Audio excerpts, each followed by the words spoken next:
동양학에 뿌리를 두고 발전해온 사주학. 사주학의 근간을 이루고 있는 음양오행설을 새로운 관점으로 분석하며 사주학을 보다 명확한 논리체계로 재조명한 석가. 동양의 과학, 사주 명리학. 이제 그 근본 원리를 석화와 함께 명확한 이론체계를 통해 밝혀보자. 황제내경이라는 책이 있습니다. 그 한의학의 경전 고전에서 그 성서처럼 이렇게 여겨지는 책인데요. 이 황제내경 소문편에 보면은 그 하늘이 각각 이렇게 검은 하늘, 그다음에 하얀 하늘, 아니면 좀 누런 하늘, 금천 누런 하늘, 뭐 단천 하얀 하늘, 창천 파란 하늘, 아니면 소천 흰 하늘, 그다음에 현천 검은 하늘, 이렇게 하늘이 각각 5개 이렇게 하늘로 변화가 되고 이렇게 움직이는데 그 하늘의 기운들이, 자 봅시다. 창천이라는 것은 푸른 창자인데 푸른 하늘이 각각 그 하늘에 이 별자리를 28개 28수라는 별자리를 이렇게 표시해 놓고 그 별자리의 움직임, 그 흔적을 가지고 얘기하는데요. 그 별자리에 지나가는데 그것이 갑을병정 무기경신임계 10간에 대입하면은 이 창천이 뭡니까? 푸른 하늘이 정과 임에 이렇게 정과 임을 끼고서 이렇게 움직이더라. 즉 정과 임에 해당하는 그 지역에 푸른 하늘이 움직이더라. 그래서 이때는 뭡니까? 정임을 목이라고 했다. 이렇게 얘기한 설이 있다는 겁니다. 지금. 그 다음에 또 뭡니까? 뭐 단천이라고 합니다. 단천. 단천은 붉은 하늘이라는 뜻입니다. 붉은 하늘이 무엇입니까? 붉은 하늘은 무토와 계수가 있는 것을 이렇게 통과하더라. 그래서 이것을 우리가 무게를 화라고 했다. 그 다음에 금천이라고 하지. 금천이라고 해가지고 이것은 보니까 뭡니까? 갑과 기가 있는 이 부분을 통과하더라. 그래서 뭐라 했다?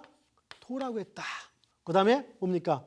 그 다음에 금천 다음에 목화 갑기 토 금이죠. 예, 소천이나 소천이라고 해서 하얀 하늘이 하늘에 하얀 기운이 움직였는데 거기를 보니까 그것이 어떻더라? 을목과 경금이 있는 이 지역을 움직이더라. 그래서 우리는 뭐라 한다? 이것을 금이라겠다. 내지는 또 뭡니까? 현천. 검은 하늘이 그 또 뭡니까? 예. 병화와 신금이 있는 지역을 움직였더라. 그래서 우리는 뭐라 합니까?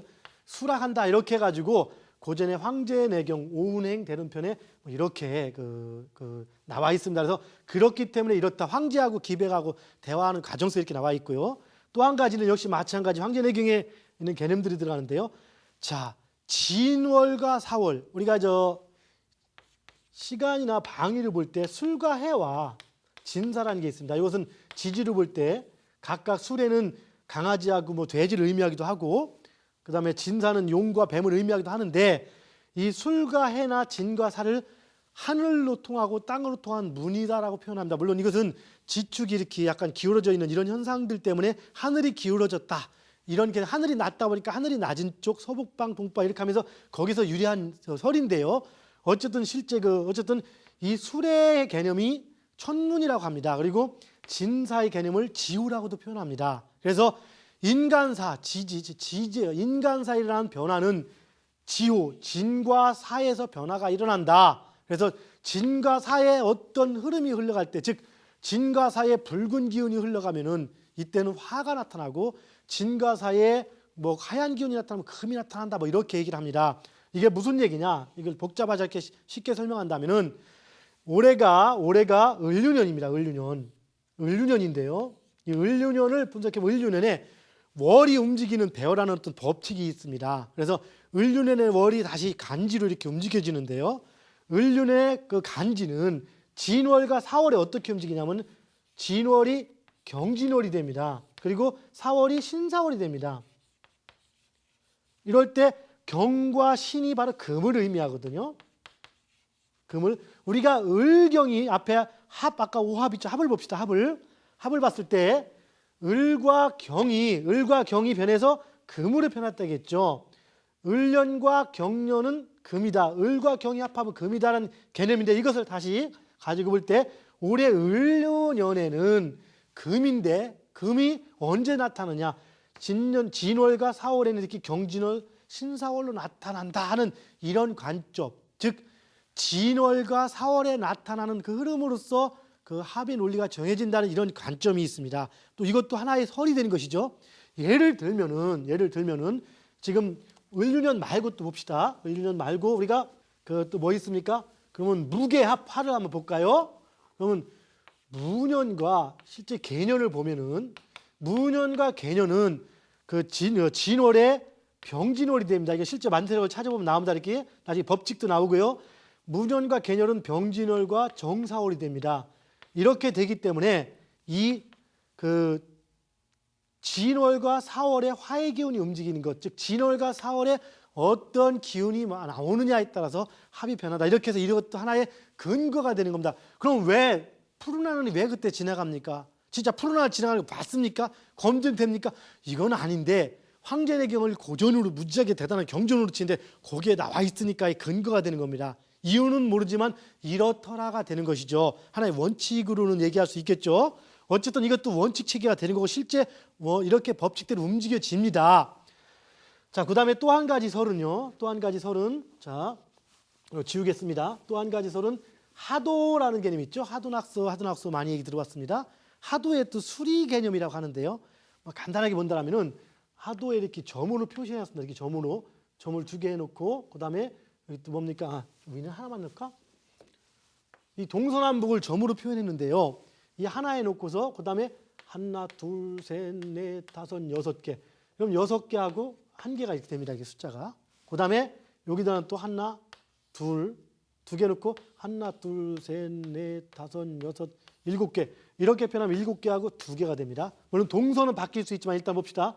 여기다 하나, 둘, 3개에다가 그 다음 하나, 둘, 셋, 넷, 다섯, 6, 7, 8개. 이렇게 점으로서 8개와 그 다음 이쪽에 3개. 이렇게 이 점의 표시를 이렇게 숫자를 얘기하는 겁니다.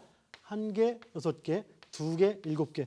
그 다음에 다시 이쪽에 서쪽에 하나, 둘, 셋, 4개와 하나, 둘, 셋, 넷, 다섯, 6, 7, 8, 9개에서 9개와 4개. 이렇게 배치시켜 놓고 동서남북을 규정한 것입니다. 그럼 뭡니까? 북쪽을 위가 북쪽으로 치고 밑을 남쪽으로 치고 이쪽을 현재 3개와 8개를 동쪽으로 치고 4개와 9개를 서쪽으로 치는데요. 봅시다. 여기서 북쪽에는 1과 6이 같이 배치해 있죠. 그리고 서쪽에는 4와 9, 이 수리를 볼 때 4개와 9개가 있고 그 다음에 동쪽에는 3개와 8개가 있고 2개와 7개는 남쪽에 각각 있게 됩니다. 그래서 우리는 어떤 조합이 생기냐? 1, 6, 그 다음에 2, 7, 그 다음에 3, 8, 그 다음에 4, 9. 그리고 가운데 이렇게 하나, 둘, 셋, 넷, 5개. 이렇게 5개가 있고 이걸 둘러싸고서 하나, 둘, 셋, 넷, 5개, 하나, 둘, 셋, 넷, 5개 해서 이 테두리를 치면 즉 테두리에 10개의 점을 배치시키고 가운데 5개의 점을 배치시켰습니다. 그래서 이것은 뭡니까? 5개와 10개.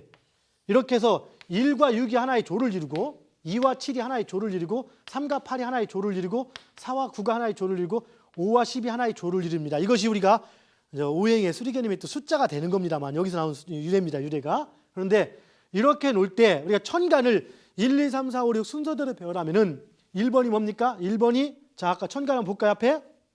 자 1번이 간목. 그렇죠? 1번이 되죠. 1번 을목이 2번. 병화가 몇 번?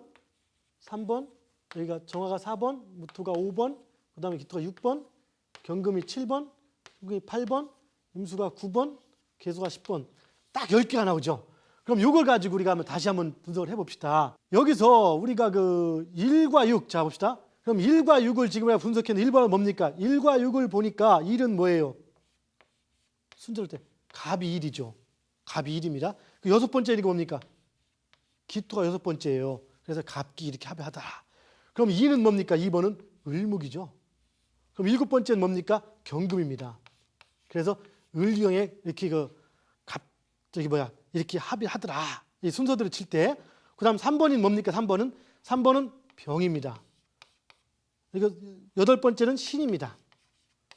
그 다음에 4번째는 뭡니까? 4번째는 정화. 4번째는 정화 맞죠? 9번째는 임수. 그 다음 5번째는 무토. 10번째는 개수. 이렇게 해가지고 이렇게 이 수리에 따라서 수리를 가지고 합이 형성되더라라고 얘기합니다. 그럼 왜 이렇게 배치됐습니까? 원리는 뭡니까? 그거는 잘 모르죠. 이제 바로 이렇게 해서 하도낙서의 그 수리라는 개념이라고 일단 얘기를 합니다. 이런 원리에서 그 간합이, 천간 오합이 성립돼 있다 하는 것이 현재 고전에 나와 있는 그런 개념들입니다.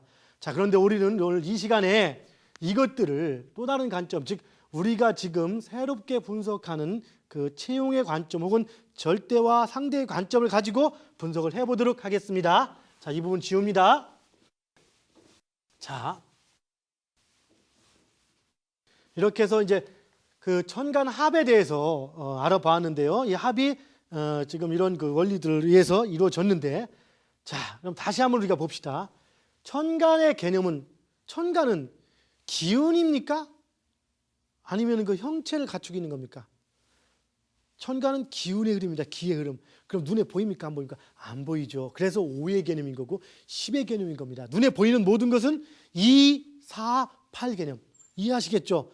눈에 보이지 않는 것은 3은 좀 애매합니다. 3은 지나치게 보는 것일 수도 있고, 일 수도 있고, 5, 10. 그리고 5인데 지나치게 보는 것. 그건 6, 12. 또 이런 개념이 들어가겠죠.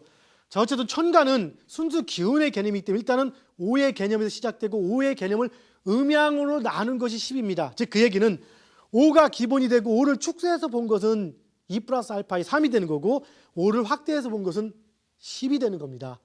그 얘기는 4가 기준이 되고 4를 축소해서 본 건 2가 되고 확대해서 본 것은 4가 되는 겁니다. 분해해서 본 것이죠.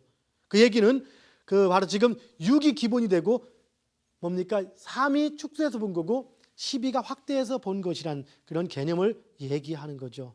자, 천간은 순수 기운이기 때문에 기운이고 오행의 운동은, 자, 목이 토를 극할 때 토도 목을 극합니까? 아니죠. 상극은 그런 상극이 아니고 편극의 과정들이 모여서, 즉 일방적인 극의 과정들이 모여서 나중에는 상극으로 나타난다고 말씀을 드렸습니다. 그래서 천간은 일방적인 오로지 극만이 존재하는 겁니다. 그래서 극의 의미와 생의 의미는 엄마가 자식한테 일방적으로 도와주듯이 오로지 한쪽 방향으로의 그 주파수가 텔레파시가 되는 것이죠. 한쪽 방향으로 도와주는 개념을 얘기를 하는 겁니다. 자, 그런데 우리가 가장 큰 개념 다시 봅시다. 우리요. 가장 큰 개념이 뭡니까? 가장 큰 개념. 큰 개념이 뭘까요? 큰 개념, 제일 먼저 보이는 개념. 우리가 제일 먼저 인지되는 것 뭡니까? 양이 먼저 보는 것은 음이 보이는 거죠.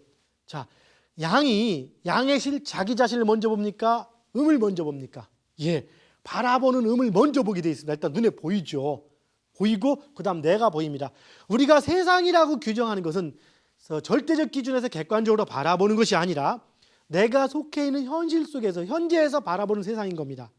이게 바로 상대적 개념의 세상이 되는 것이죠. 그럼 이런 기준을 가지고 보는 겁니다. 즉 그럼 세상 할 때 먼저 보이는 것은 앞에 보이는 거죠. 그걸 다시 한번 얘기한다면은 여기를 봅시다. 자, 우리가 갑을병정 무기경신임계에서 이제 뭔가 시작되어 있는 어떤 특정한 기준점을 정해준다면 어디가 되겠습니까? 시작이 된 거니까 목이 모든 기준이 되죠. 즉 오행으로 기준을 친다면은 그 목이 되겠고, 그렇죠? 만약에 그 십간으로 기준을 친다면 시작의 시작 개념은 간목이 기준이 되는 겁니다. 물론 현실에서 나타난 것은 을목의 현사로 나타나지만 기준은 간목이 기준이 되는 겁니다. 그래서 간목을 기준으로 바라보는 것, 혹은 전체적인 목을 기준으로 바라보는 것, 이것이 자 우리가 바라보는 시각인데요. 봅시다. 갑을목을 먼저 우선 오행으로 놓고 봅시다. 오행의 목이